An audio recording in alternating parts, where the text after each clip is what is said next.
Next week, Israel Adesanya defends the UFC Middleweight Championship of the world in what could be potentially his toughest fight yet. UFC 281 will either be the revenge of Israel Adesanya or the downfall of Israel Adesanya. Of course, the main event, Alex Pereira versus the champ, the long-time champ, the man making his 7th middleweight title defense, which is just unbelievable, Israel Adesanya. Of course, unless you've been sleeping under a rock or on another planet, you know that these two have history. And that is kind of why Alex Pereira has been fast-tracked to a title shot, because Israel is essentially cleaned out the middleweight division. You know, there isn't many contenders. There isn't many people that he hasn't fought and he hasn't beaten, okay? But Alex Pereira coming into this one, there is a gigantic storyline. If you didn't know, which I'm sure you do, these two have met before in kickboxing. They fought twice and Pereira beat Izzy twice. The first fight went to a decision.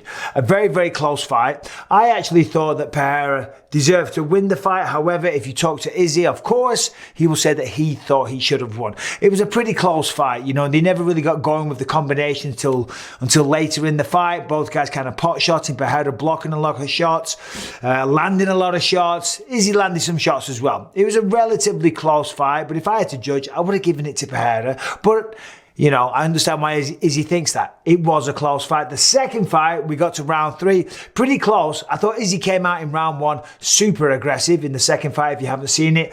Way more aggressive. Second round, Pereira obviously knew he had to switch things up. He started going on the attack. And then in the third round, a super aggressive. He started jumping in, flying knees, threw a few shots. It was a 1-2 left hook. Boom. And that dropped Izzy. And that was it. And he was out and he didn't get back up.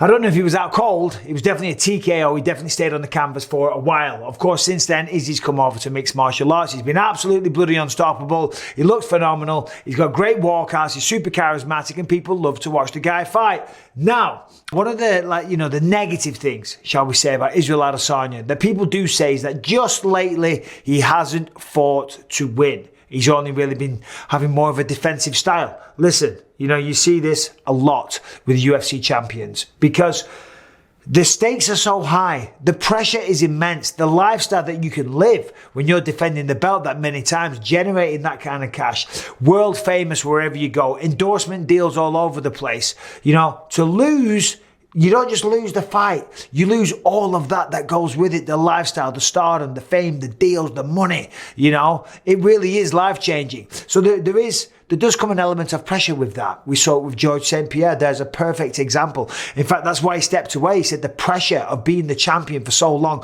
was getting to him. Certainly, he changed from being predominantly a karate-based fighter to somebody that was using his wrestling because that was the safest path to victory. By the way, that's not an insult. It's not an insult on Izzy. It's not an insult on George St. Pierre or anybody else like that. You know, this is just the way it is. We're only humans.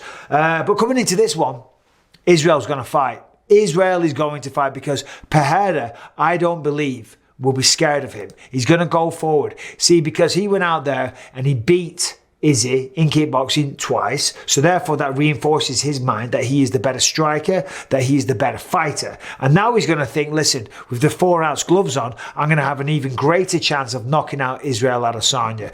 And the way he did that in the kickboxing fight, as I said, he went forward. He was aggressive. And we've seen that with Pereira. He goes forward. Last time out against Sean Strickland, beautiful left hook pretty early in round 1, knocked him out cold. Before that, went to a decision with Bruno Silva. Bruno Silva's a very, very tough character, and going to a decision would have been great for the development of Alex Pereira. Before that, knocked out Andreas Mihalaides, and before that, Thomas Rowell knocked him out in round 1, 4 minutes and 4 seconds. Not too familiar with Thomas, my bad. But still, there it is. There's a little preview of the main event.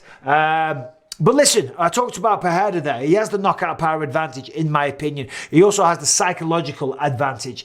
But we got to remember, Izzy has been in the UFC for a long time, defending the belt forever. And if you don't think that Izzy has got better, that he hasn't improved, well, then you'd be a fool. And if Pereira thinks it's the same Izzy showing up to the fight night in Madison Square Garden, UFC 281, then Pereira would be a fool as well, okay? There is levels to the game. That is an old thing that people always say, but it's absolutely true. And when you get to the UFC, you have to level up. When you get to a number one contender fight, you got to go the extra yard. When you become the goddamn champion, every single time you're fighting the number one contender, potentially the next best fighter on the planet in your weight division. So you've got to take the training camps to the next level. You've got to figure out the puzzle. You've got to figure out a game plan, a strategy, the techniques that are going to beat the next best fighter on the planet. And this will be the 7th time that he's done that. And he's grown into the role of being a champion. You know, everything that I said that goes along with it, the fame, the fortune, the money,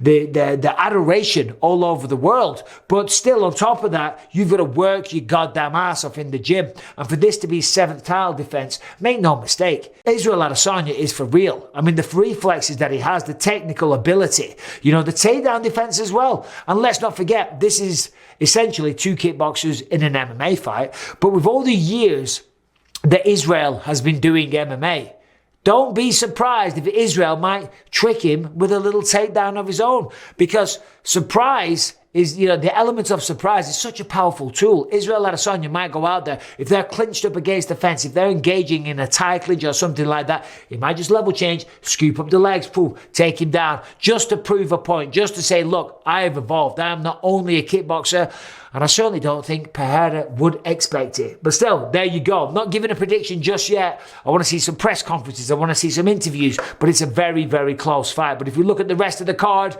Carla Esparza, Zhang Li. Carla, of course, on I think it's a 6-fight win streak. Last time out, beat Rose Namajunas. Let's be honest, pretty uneventful fight, but I thought that Carla deserved to win. Rose obviously had something in her mind about getting taken down because she'd been beaten off her before. It was a very bad night at the office for Rose Namajunas, okay? Rose is normally fantastic. I'm not hating on Rose. I'm a massive fan, but that wasn't good. Before that, Yan Xiaonan, Marina Rodriguez used the wrestling. Michelle Watson used the wrestling. Alexa Grasso, Vina Jandidoba. So she's on a 6-fight win streak against very good competition.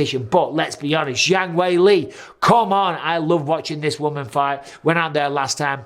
Spinning back fist, Joanna Jędrzejczyk, the queen of the strawweights, knocked her out cold. Before that, lost to Rose twice, but before that, beat Joanna, Jessica Andrade, Tisha Torres. I mean, come on. Zhang Li is awesome to watch. Cannot wait for that fight. But then, here we go. The people's main event. Dustin Poirier going up against Michael Chandler. Now, both of these guys have lost to Charles Oliveira. So you've got to think to yourself that they are licking their lips and so happy when they saw Islam beat Charles. Because getting another crack at Charles when they were both finished, well, it's not going to be that easy. But now there is a new champion. Now there is a guy that neither of them had faced. And these are 2 of the biggest names and 2 of the most popular fighters in the UFC right now. So Michael Chandler versus Dustin Poirier. Whoever wins that can start to make some noise. We know Dustin Poirier. He yearns, he dreams. There is a fire in his heart for being champion of the world. I spoke to him when he lost to Khabib. He was so disappointed. And we know that when he lost to Oliveira as well. Same thing. But I don't think the journey's over for Dustin. You never know. We might still see him become champion of the world just yet. And Michael Chandler, listen, Michael Chandler's great. I love him. Love watching him fight. Always brings a lot of excitement. We've got the farewell fight from Frankie Edgar. Frankie Edgar, come on, man. 15 years inside the octagon. This man has provided nothing but excitement. Can't wait to see his final fight going up against Chris Gutierrez. Not an easy fight. Gutierrez is on a bit of a stretch, but we know Frankie Edgar always shows up. Madison Square Garden, last time out, got knocked out against Marlon Chito Vera, but you got to think for his final fight, he even said this week, my body feels good, but it's just time to move on and do something else. So Frankie Edgar, nothing but respect for you. You're an absolute legend. And I'm wishing the best for you in your farewell fight. And of course, opening the main card, Dan Hooker, Claudio Puelles. Before that, we've got Brad Riddell, Renato Moicano. That's a sick fight. Dominic Reyes, Ryan Spann, sign me up, take my money. Future title challenger Reyes. A lot of people thought he beat John Jones. Ryan Spann is a bad man, that's for sure. And before that, we've got Rolly McCann going up against Erin Bland. Blanchfield. Erin Blanchfield, Molly McCann. That'll be a fun fight. Molly McCann turning into the queen of the spinning elbows attacks. But there it is. We got some other great fights in there as well. But I've bored you for long enough. Top of the card, Israel Adesanya. What do you think? Will this be sweet revenge for Israel, or will this be the downfall? Will this be the fight where he loses the middleweight championship? What do you think? Let me know. All the best. Take care.